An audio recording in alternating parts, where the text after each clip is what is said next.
Bobi Wine muyina maaso awo bannange ajja kunyumya ddala nga mwerabiddeko Fifidaqueen atabuze bubi nnyo bannange obusungu bwo bungi. Faridah Nakazibwe naye muyina maaso awo ye bannange Kadashi ndowooza abakozi b'oku Galaxy bonna ayagala kugamba ndowooza ayagala bonna abiggale mugamba mutya mwasiibye mutya kansuubire muli bulungi ng'enkola yaffe mbasaba vidiyo eno mugimpe like era neesaba gwe yenna mukwano atanaba kusubscribinga wano ku Suvi News Extra nti mukwano subscribinga era ongene mu notification bell olemesebwanga byonna byemba nteekayo bannange ye Kadashi oba ngamba bakutujoga oba kukola kuki bannanga nti anoonya ebigambo mba nti ate wemba nkuzizaako eno bannanga okuzaala amangu nga kinyuma bannanga okuzaala amangu nga birungi so kulengere munnange ye Faridah Nakazibwe bannanga omukwano gwali naye oyinza ogamba nti omwana baluganda oyinza ogamba sister na sister kale bannanga okuzaala amangu wo kyetaagisiza ddala bannange nga binyuma nange ngira enzaala ate owaayi kuba maama Faridah Nakazibwe onkyokoozezza bulala ate n'okamala bukamazi bye biri mu sayidi ezeeyo ye munnange omwami katisi tannaba kussa mukono nga atuula simanyi na kumanya oba ennaku zino oba eddagala oba amira kyenkana kisimanyi era bwati bwagenze wali ku mukutu gwe ogwa Facebook n'ateekawo kagundi ako nga wookalaba n'agamba mbu kati obaani musiru namba 1 namba 2 namba 3 namba 4 bomunange konze kangendeko mu comment section abantu baffe bagamba ati ne banaye nga kye bamukola mbu ye MC Katisi ye namba 4 banange nawe osobola okumbuulira ye kati sawa zino ekiti kyajjamu ne banange president wa foto agaza kibanange kakutereko kano wano ka video nawe kajja kunyuma obanga okirabiddeko katukalabe tweyongereyo nate ojelega bano bye bakoze nga gwetona bana loza bikola ozala wazimba mungana neyokuna zindako mba ngamba karakita ya muntu omu yakola kino naleta break byebyo manya saizi yo kwegamba ye munange ne producer yasubirwa ewaka ne mu kibira n'agamba ati banange obona omusajja abadde kibanange ng'ate nammwe ate wembyerabiddeko naye munange nga ye alaga ali free talina tabu yonna kugamba oluyimba lumu nga lulimu ebintu nga 10 ate awo wetwali mu sayidi ezeeyo wemba nkugyeeyo bwetyo nkuvuze butereevu munange nkututte mu mawulire ate ag'ennaku agaliwo era ng'ono omwana mulenzi abadde akolera Abu Dhabi era ng'akola bwa security guard munange n'abadde amazeeyo emyaka 6 gye yavudde n'agenda ate Uganda awo omulemu munnange oba ali ku ssente ze zaakoleredde munnange abadde agenze okulya ku bulamu ate piki gye yamusaze n'emutomera era munnaye teyazze engulu n'afa naye nga twongera okusaba wano ku Suvi News Extra munnange omukama amuwumuze emirembe amusonyiwe byonna ebyamusoba kuba nange ssente yekyeyonga emenya naye n'ogikola mazima n'otalyako yadde n'ekikumi bannange kale walumbe oli muntu mubi nnyo bye biri mu sayidi ezeeyo munnange anti tetuyintufe kuno ku nsi tetulina buyinza olunaku lwo nga lwatuuse newokola kiddo mukama abeera yalutegese eddaka ye wisdom ye munnange asoboledde waka naye mu kibira katubirabe ale tweyongereyo mu maaso abaana nga bamusabula katubirabe badde ngamba mu wano ku live eno kaye alien omwetondere mwesonyu oba njakuvuma kabaata oyagala nkuvume kabaata toddangamu okusiriwala okuŋŋamba neetondera ani gwe kabaata toddangamu okusiriwala okuŋŋamba okwetondera ani toddangamu kabaata owulidde tusigale nga twogera toddangamu okusiriwala okuŋŋamba okwetondera muyimbi wa Uganda ani gwe wali olabye nga neetondera gwe mwana olaba seto Jeff yampita n'aŋŋamba kaye ng'akyali ne Shiba nga nakola vidiyo n'aginteerako emunyonyo n'aŋŋamba kaye wayogedde ekintu kino naye mu butuufu omuyimbi wange kyamukoze bubi natuula bwe nti n'ekyennyanja ne kinnema for respect jempa Jeff Chiwa from that time natandika okukola kye bayita stade ku Shiba kyova olaba abaavuddeyo ne bagamba nti Shiba si muyimbi n'ababuuziza Shiba muki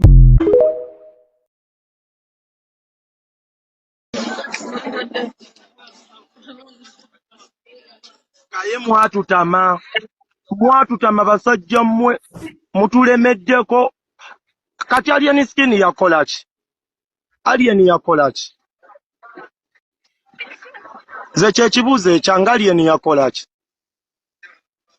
muli basajja babi nnyo Uye mbozi zonyumya mbu ogenda Boston, ogenda wambu nawo olwana struggle. Muli mukulya sente, ani abasinza okulya. Gwoba oyagala Bobi Wine wali obaddeko ku front line ey'abaana abalwana. Mboli wa Nuupu. Muyuzizzaamu ekibiina kya Nuupu singa Bobi mugezi yandyesonyiye abantu bano balina ebyabwe bye babala. Alien mwana muto mazima ddala obuuza kaye nedda kayenze kabaata katubuuze kankuddemu ndowooza wona oyagala okukyazo ojja kujja kabaata leeta omulala ngenda muddamu leeta omulala akwendi tonzigyako live siiyo kola eyiyo tolina buyinza bugoba muntu tobulina ebyo mu bikola eri ku mativi gammwe no tikitoko oba toyagala gwe abagenda aye totumalaako mirembe sijja vaawo ate kabaata wonzijawo nga nkola eyange nange nina live temutumanyira ate byo mu bikola eri ku mativi gammwe ssebo eno live siiyo wele olemedde ku alien skin yakola ki ogamba mbunne ekyakukyayisa alien skin mbu alien skin yakera ku macambu n'agamba mbu firebase si ye yamuleeta Bobi Wine ye yakyoge ate nga nkugye waka ye wisdom wetyo nkuvuze buterevu paka wa Fifidaqueen bannange naye ensonga ng'agikwasizza n'amaanyi omukyala nga munyiikaavu bulala nnyo katubirabe.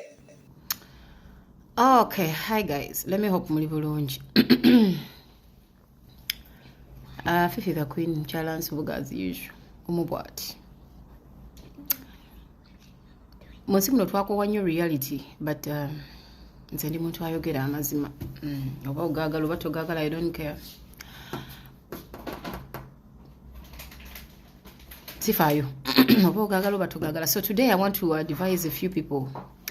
Abantu abayingira entalo ne muyikiriza abantu nga mwesiga nina abanene mu government gundi mukwano gwange. I want to remind you one thing about life, like real life, off the social media and all that stuff. Mukigenderedde nti abantu abo be muyita abanene nga temubayita bwisinga abanene ebyaddala balina obuyinza balina amaanyi balina ssente. Mukigenderedde nti abaana baabwe tebagenda mu kasasiro nga gwe mukola. They don't go in trouble, they don't find themselves mu bintu ebitategeerekeka babeera n'empisa babeera bakakka mu nnyo nga bakola bye bakola naye mmwe bakwano b'abazadde baabwe you behave as if bali be babazaala ne mwerabira nti ejjanzi teribuuka naazige ekyo nga tukitadde wabbali njagala bajjukiza nti obulamu tebulina spare ojja genda omanyiira omuntu abantu baakuwa ejjogo n'akamanyiiro omuyiikirize asirike aboyiringe apa akimanyi tajja kulopa oyina abanene atwala amateeka mu ngalo ze which is not good but we are human beings here omuntu ajja kutuukaako wa reacting akube abakuyisizaamu kitetumanyi kubanga tureactinga byanjawulo abanene bo baligenda okujja bajja kujja ku siini nga basiba buno opapula bwa yero nga basiba opapula bwa yero kitegedde abantu tebayitawo nga gwe wawedde dda so tubeere nga tuli beegendereza mu bintu byetukola ekyo aside n'abanene abo bemwewaanisa bafa temwalaba abasikaali baabwe nga babakuba amasasi maye abasecurity baabwe everyone has to die at a certain point n'abanene abo ekirala tebabeera mu misango tebakubaakuba bantu nga mwe mubitwalira mu ngalo gundi ajja kujja oyo kasasiro naye akome abantu bakoye ejjoogo this thing of sympathy and putting blame games era nze nina abanene era abantu babikoowa so nga tunalowooza nina abanene weerowoozeeko era weebuuze bano abanene bennina tebalina baana tebalina baganda baabwe bakakwata baganda baabwe emirundi emeka goleke weewanise nina abanene era nja kugenda nkole kino dedededede obulamu tebulina spare ojja kufa mu bintu byakajanja we lost Moze Radio may he so rest in peace twafuna ki mbu basibe Troy ne tukola Troy bamusibe twafuna ki Moze teyadda mama we yasigala grieving nga tweyongeddeyo n'obulamu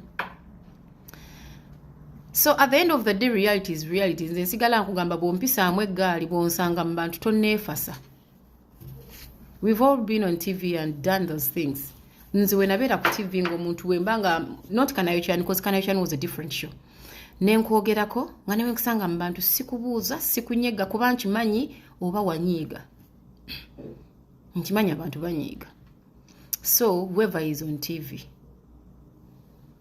nze I will not bring this thing of twalwana sina gye nalwanira sinayo but ensi yakyukamu abantu bakimanyi bajja genda baloope muleta abanene bamwe babajjeyo naye mujja kugwa ku muntu nga naye ayina abanene mwevuge ngolowooza omanyinya amateeka mwevuge omalenga weekubye gye. This scenario ebaddewo ebalaze nti abantu banyiivu nnyo eri ab'amawulire nnyo. Just go on social media, take your time, read posts and comments ogenda kulaba nti abantu banyiivu bantu bakuwakuwadde ebintu betuze tukola. Yeah, so it's high time. If we made mistakes, you should not do the same mistakes, because tebikyalina gye biraza abantu tebikyakola amanya abantu bagakola dda oba kitegeera. So mulina kwegendereza. Ojja kwagala oyita abanene bo nga bakusibye mu ssanda yo oba bakuzinze mu lubugo. The rest abanene will do for you is coffee ni bw'oliba oli worth it. Kuba si buli muntu nti aba mukwano don't come in my video, go back where you are. Okay. Wakitegeera. So bino ebintu bya nina abanene manya abanene should stop it. Treat people the same way you want to be treated. Lastly, people who are coming from ghetto, mufuna chinga mulwanyisa abaghetto bannaffe. What do you get? What do you gain? Mumanyi bulungi nnyo how hard life is okulwana n'ova mu ghetto n'ofuuka ekintu. Mumanyi nnyo kubanga gye tuyise ffenna. Tubadde baana ba ghetto era tuli baana ba ghetto. Gye tuyise ne tulwana n'obulamu to become akasimolo mukama katu blessings nako. You know very well how hard it is. Kati ate gwe amanyi how hard it is. Oli ku muntu avudde mu ghetto gwe tulina celebrating nga tumupushing tuwongere talent eziva mu ghetto. Ensi tugitegeze nti bane ne ghetto nayo eyina value. Ogiriko ogisiko ogirwanyisa ogiyuzayuza emitwalo 10. What do you gain? Mukuyuzayuza omuntu ava mu area yo kubanga mwenna muva mu ghetto mwenna abayuzayuza abava mu ghetto mwenna muva mu ghetto. When I was still on TV, my boss once told me ebintu ebikyasinze okussa mu nsi omulimu abakazi oba abasajja ne ssente. Ebyo bintu bisatu. Olumbagana ng'omuntu mu zone ezo ng'okimanyi you're either losing a life or something else. Bw'osanga omuntu nga mukoowu you're either going to lose a life. So sympathy vote mujijeo. If you know you're not fit for the battles, please go aside. Naye tulina abanene that should stop. N'abanene bafa. Ate mbagambe bwe mukola research abaana b'abanene tebabehaving nga mmwe bakwano b'abazadde baabwe. Mwe mu behaving as if bali be babazaalira ddala. Simply because you know someone and oyagala kulinnya ku mitwe gy'abalala. So what? And think, oh, people will hurt you. Kuba bakimanyi bajagenda ku police tebajja funa justice. Mumanyi kitegeeza omuntu okufuukira ekizibu. In the name of I have abanene. Look at this scenario. Mujiyigemu. People are fed up. Abantu bakooye ddala. Ebikolwa ebyo by'ekitujju bye tukola ate ne mwagala babayise bulungi at the end of the day. An eye for an eye. Bw'okima mwana wange nkima wuwo. Nze siri Katonda. I am not God. Nekoti ya Katonda simanyi ddirwe erituula. So erigendo tuula nga nze nange nerwanyeeko. So do not push people to the limit. Ojja musindikiza atuuke ku kisenge kimunyiga ajja kuzza emikono. Kati mukugizza kyalidda nakyo. Gw'oli kimanya. So those are my words today, guys. Pick a word if you want. If you don't want, it's okay. Naye tubagambye, do not make the same mistakes ze twakola ku mpewo. Don't. Mostly shows ng'omanyi nti gw'oyogerako taliimu. Kwewozaako. Don't. Because those are two different shows. Hosting, omuntu n'okumwogerako nga taliimu bibiri byanjawulo. So bw'oyisanga mu muntu eggaali bw'omusanga tomwefasa. Nabo bantu banyiiga. Kanenywera kyayi mu gukopo ogunene. Tulina tabbu. Ujja tunywe. Byebyo nze temundeekanye naagaye ndi kiruddu. Ndi mulwadde.